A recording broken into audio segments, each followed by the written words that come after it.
Hello, my name is Sampada and I am from Mumbai. Being a humanities student, I've always been inclined toward creativity, which is why for my graduation, I decided to choose BA in Film, Television and New Media Production.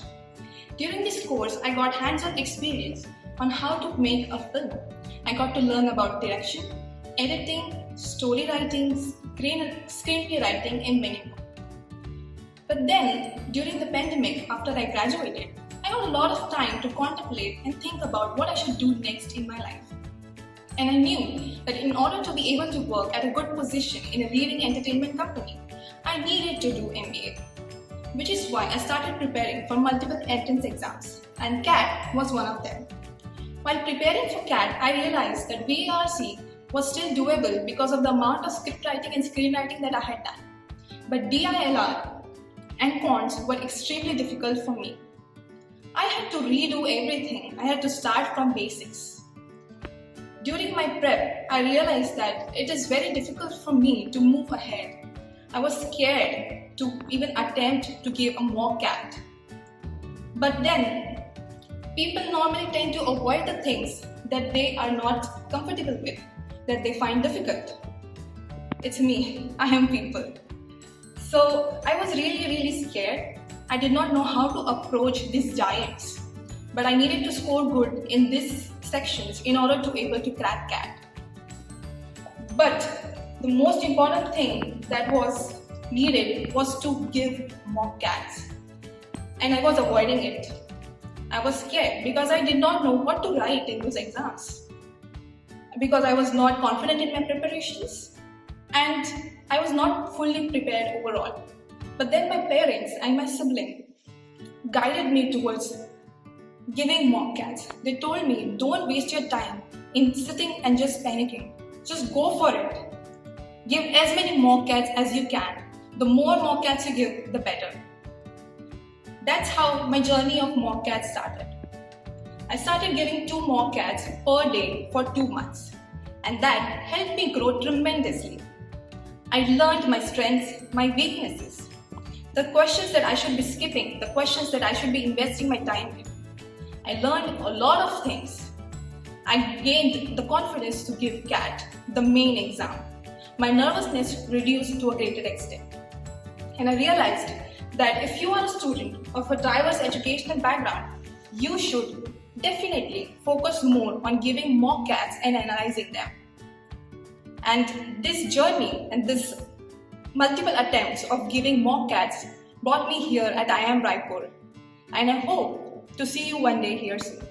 Thank you. Hello guys, I hope your preparations must be going on well. A little more than 30 days are just remaining for the CAT exam. Talking about myself, my name is Sahil. I belong to New Delhi. I'm a chartered accountant by profession. I completed my CA in November 2020. I did my articleship training in the audit and advisory sector. I also carry a work experience of around 1.5 years in my family business, which is into outdoor advertising. Now, the first question that comes to the mind of the people is that why I chose MBA after CA, because the courses are very similar in nature. And to that I would like to say is that CA is a very technical course. You learn a lot of technical aspects in CA.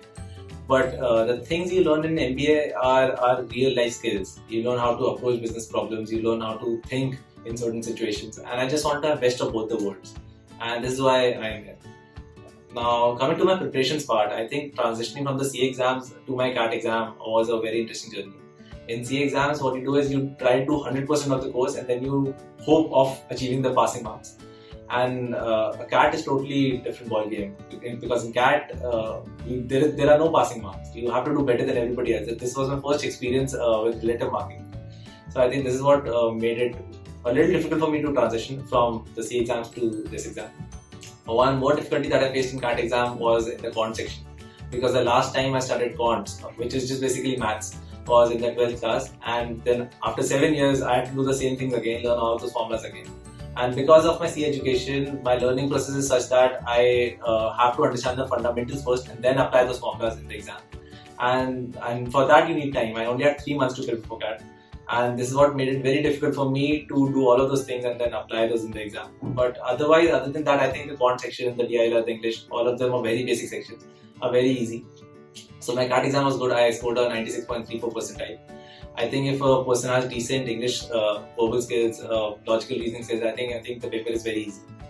Now coming to the advice that I would like to give you guys is the other things basically that I would have done if I would have given CAT the second time. So CAT is a standardized paper. The only thing that you need to understand is the format of the paper. It changes from year to year. Maybe some sections become bigger, some sections become smaller, the percentage of marks differ. But essentially the format is the same. So the only thing that you need to do is to solve more and more papers, because that is how you're going to understand what is the format of the paper, how to approach the questions, what kind of questions are being asked in the question paper, and what the question paper expects out of you. I think that is one of the most important things. And one thing more about approach, I think approach is very important, because there is no single approach to every question. Every person has a different process of understanding the question, approaching the question. Just focus on your approach, just focus on deciding what questions to do in the least amount of time, how to approach them. I think that comes with practice only. Once you start practicing the papers, you'll understand what kind of questions are being asked in the question paper, how to approach them, how to solve them in the amount of time. I think this is the best advice that I can give you guys. And also one thing more, just focus on time management, because CAT is not about solving the whole paper, it is about solving the maximum number of questions in the minimum amount of time. I think these two are the only advice that I would like to give you guys. And all the best for your exams. I hope the exam goes well, and hopefully I'll see some of you guys here. Thank you.